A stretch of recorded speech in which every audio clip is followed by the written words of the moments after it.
different. That's how it is in our lives. If you spend your week following Christ, as he and his disciples did, as David and his people were, if you spend your life following Christ, your life is full of conviction. It's full of being challenged. It's full of being persecuted, overcoming things. It's a week full of failing. It's a week full of walking on water. It's a week full of drowning too. It's a week full of dying daily. And if you're involved in all those things, which happens when you follow Christ, incidentally, he puts you through the paces. The Holy Spirit puts you through the paces. When you do all of those things, don't you crave time alone with the Lord and with his people? I do.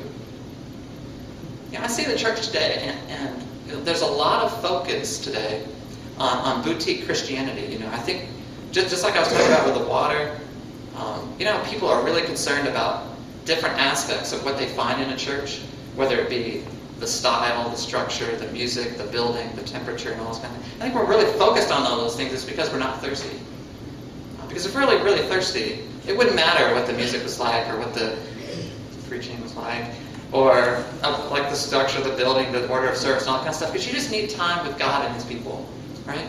Because you've been in the thick of it. You've been at war all week, and you're tired. And you're tired of being in the world, and you're beat down, and you're exhausted, your well is run dry, and you just want to spend time with God and his people. But because we're not doing anything, we're not being challenged, we're not following Christ, and we have to struggle and fight about things that don't really matter because we're not thirsty. At least that's the way I see it.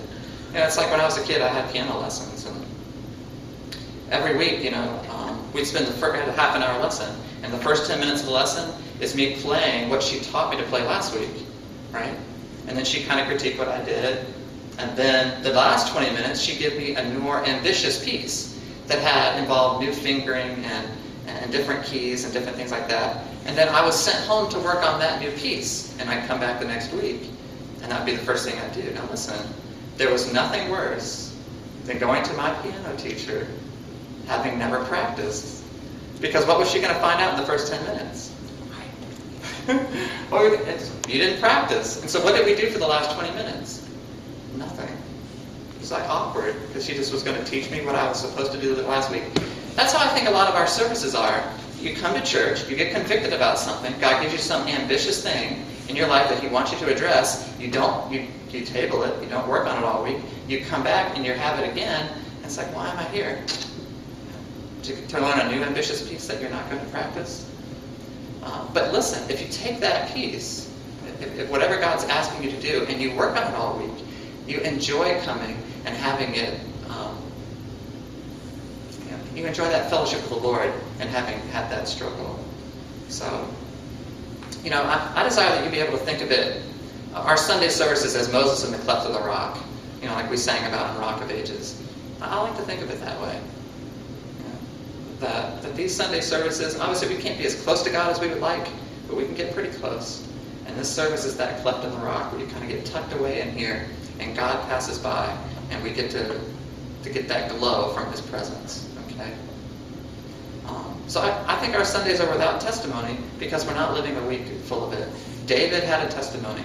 Christ and his disciples had a testimony. Oftentimes we do not, just like the Pharisees. And so we're left to just quibble about the law. Well, next thing I want you to see in here really quickly is that our Sundays are not only without singing and without testimony, but I think they're also without sanctuary. Look at verse 27. And Jesus was saying to them, the Sabbath was made for man, and not man for the Sabbath. When we went to the Bible Dance trip, when we went to Jordan, we'd already been in the Middle East for about 8 days. And we were starting to get a little homesick already because we hadn't been in Israel yet. And both Egypt and Jordan but they weren't very Western at all. You got we saw a lot of semi-automatic weapons, and we ate a lot of really strange food, and we were starting to get a little out of sorts. At least I was. And of all the countries we visited over there, the only embassy we went to, U.S. Embassy, was in Amman. And so we went to the U.S. Embassy in Amman. I don't remember why we went. But I remember being struck. I didn't expect it to be this way, but when we stepped through the doors of the embassy, I felt like I was home. Because, first of all, that is U.S. territory. Any embassy is U.S. territory, and all the U.S. laws are binding in that little place. But inside, everybody was American. and they spoke English, and the furniture was English. I mean, it was American. And the laws, and they had little things on the walls and posters, and the people you talked to, they'd ask you where you're from, and they knew where Vermont was, and all that kind of stuff. It was nice. It had American culture and language and law and all the rest. It was a comforting thing for a stranger in an unfriendly land.